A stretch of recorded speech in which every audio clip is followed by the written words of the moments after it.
تبارك الذي بيده الملك وهو على كل شيء قدير الذي خلق الموت والحياة ليبلوكم أيكم أحسن عملا وهو العزيز الغفور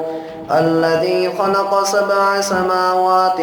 طباقا ما ترى في خلق الرحمن من تفاوت فارجع البصر هل ترى من فطور ثم ارجع البصر كرتين ينقلب إليك البصر خاسئا وهو حسير ولقد زينا السماء الدنيا بمصابيح وجعلناها رجوما للشياطين وأعتدنا لهم عذاب السعير وللذين كفروا بربهم عذاب جهنم وبئس المصير إذا ألقوا فيها سمعوا لها شهيقا وهي تفور تكاد تميز من الغيظ كلما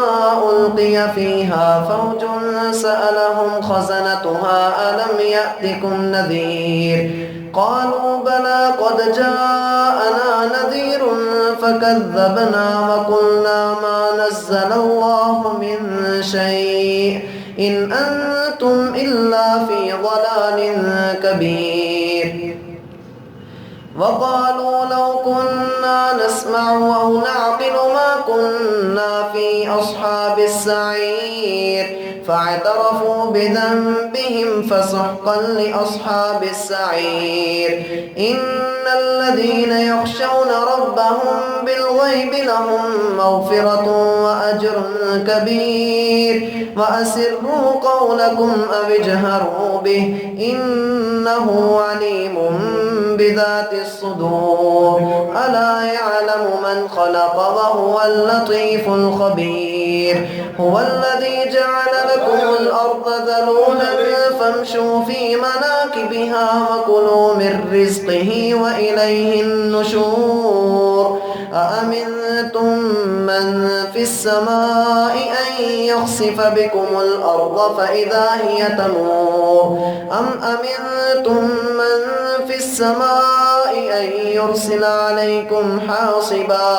فستعلمون كيف نذير ولقد كذب الذين من قبلهم فكيف كان نكير أولم يروا إلى الطير فوقهم صافات ويقبض ما يمسكهن إلا الرحمن إنه بكل شيء بصير أمن هذا الذي هو جند لكم ينصركم من دون الرحمن إن الكافرون إلا في غرور أمن هذا الذي يرزقكم إن أمسك رزقه بل لجوا في عتو ونفور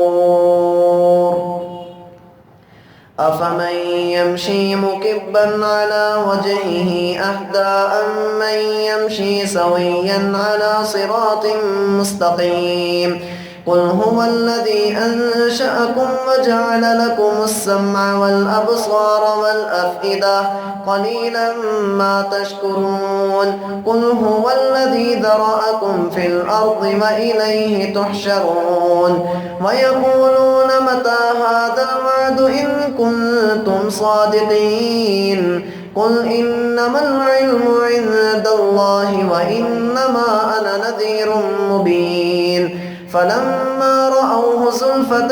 سيئت وجوه الذين كفروا وقيل هذا الذي كنتم به تدعون قل أرأيتم إن أهلكني الله ومن معي أو رحمنا فمن يجير الكافرين من عذاب أليم قل هو الرحمن آمنا به وعليه توكلنا فستعلمون من هو في ضلال مبين قل أرأيتم إن أصبح ماؤكم غورا فمن يأتيكم بماء